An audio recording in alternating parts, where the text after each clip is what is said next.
Hometown news station is AM 1300 KGLO and streaming live online at not only KGLOAM.com this morning, but our conversation each and every week with Pete Hjelmstad with the Iowa DOT. We put up on our KGLO News Facebook page and our regular KGLO Facebook page. Pete, welcome back. Thanks, Bob. How's it going today? Not too bad. We were just talking about state baseball. Well, we were talking about a couple different things, state baseball and state softball first. Newman makes it, but I was thinking about this last night. How long have you not been a sports director for a TV station? Oh boy. Dang. I was sports director until 97. So almost 30 years. I'm sure you covered a state baseball or softball tournament, and probably during your day. Well, of course, state softball's been in Fort Dodge forever. Yep. But state baseball was probably in Marshalltown. Yep, when you it were. was. Okay. Yep. Yeah, it was. It's always an exciting time of year, and it's obviously very busy, but it's fun. It's fun to see the excitement, not just the teams, but the communities when they qualify for state. And yeah, it's exciting. And good luck to Newman next week.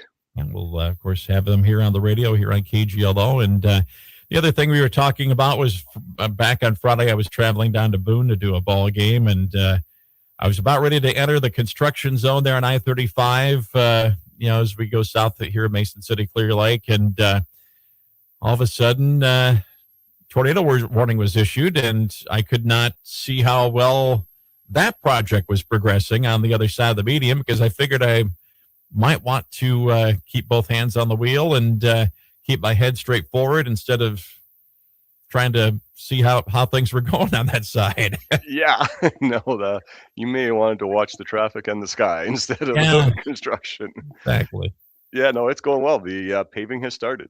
And again, that's always a big milestone when you have to go through the tearing out of the old pavement and removing all the old rebar and getting the subgrade ready for pavement and start the paving process. So yeah, that has started, and we're still on track with that one, hopefully to have it open around Labor Day. So good to see that stage of the project going. We'll cross our fingers that the weather does not hamper that project. And let's see, when that big rain happened last Wednesday after we talked. Yes. Did that have any impact on any projects around the area? Or was that just one of those things where it rained and it soaked in and we didn't have to worry about much? Yeah, pretty much. That's what happened. It may have slowed down some grading work.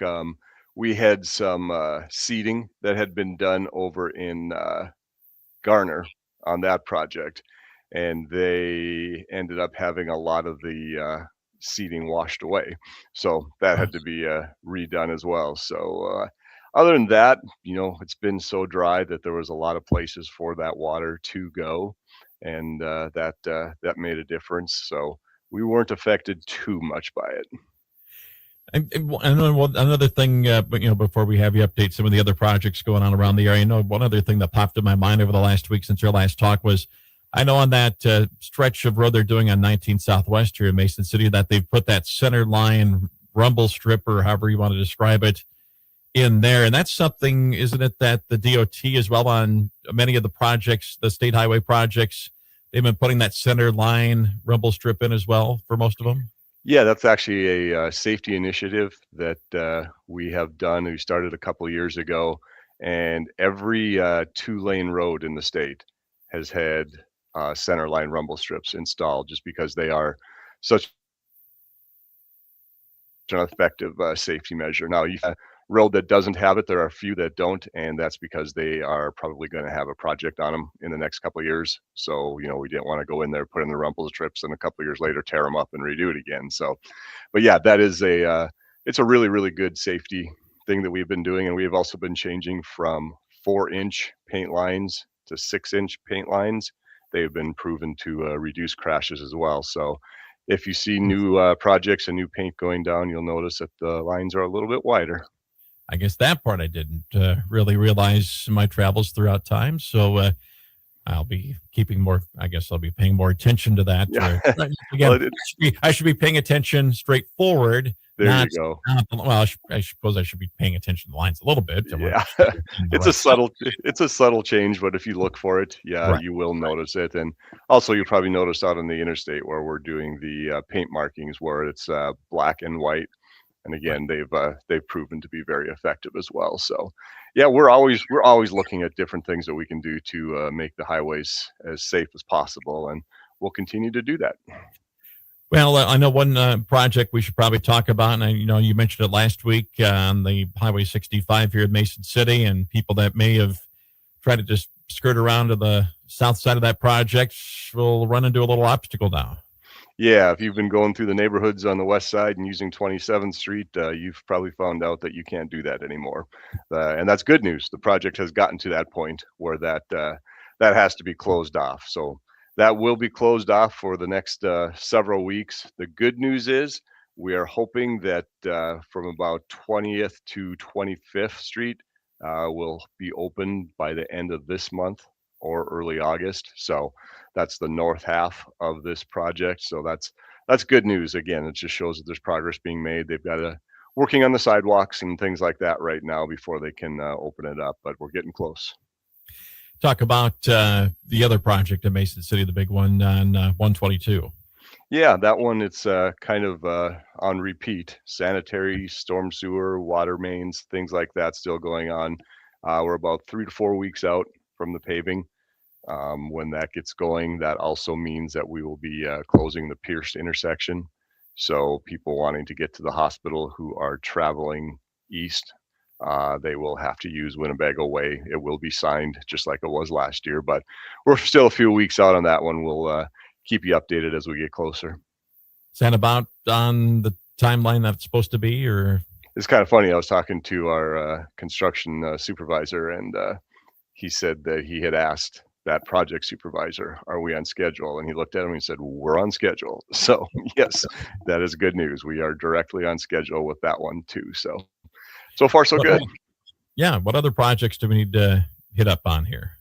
We're kind of wrapping up Sexton, Algona down there. They had some dirt work left to do, but that should be done by the end of this week. And then that one can be pretty much wrapped up. The bridge replacement project between Sheffield and Rockwell, they was that just last week? I think it was just last week when they poured the deck, and they are now pouring the bridge approaches. Then they have to do the guardrail. They have to do some barrier rail, but it's on schedule. We initially said that thing was going to be hopefully open by mid-August, and we're on schedule to meet that. And again, we'll know more next week. It's so much of those projects, when it gets down to that, there's different contractors that do different small parts of things, so it's how their schedules line up and everything. But right now we're looking good. We started a new asphalt resurfacing project up by the casino on I-35. It'll be in both lanes. It's a couple miles north and a couple miles south of the casino exit. That should be done by late August, hopefully. It'll just be a single lane closure up there, no detours or anything like that. The asphalt paving project between the Franklin County line and US 69, they more or less just have some bridge work to do, and that hopefully will be done by the end of this month.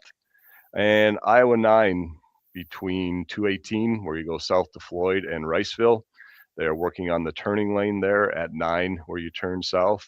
And they are also doing some work on the road between there and Riceville. So you'll see pilot car and flaggers going on there for the next several weeks. I think that pretty much wraps it up, Bob. Am I missing something?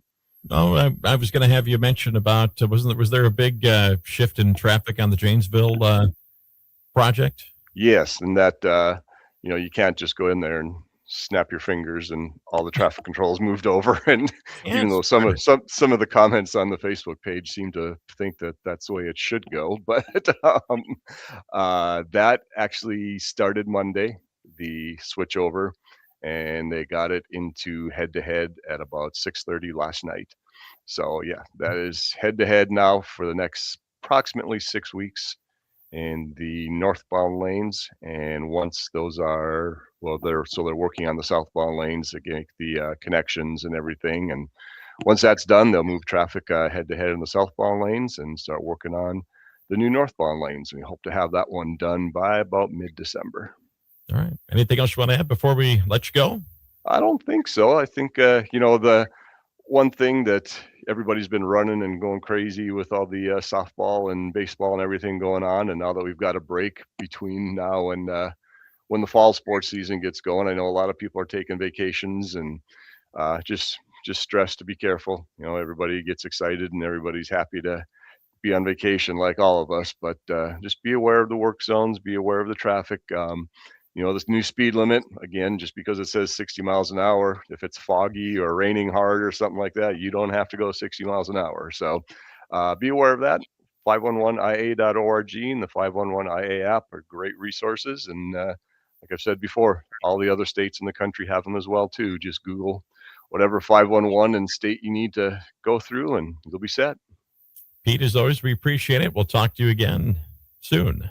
All right. Sounds great. Thanks, Bob. All right. Thanks. Pete Hjelmstad with the Iowa Department of Transportation here on your hometown news station, AM 1300 KGLO.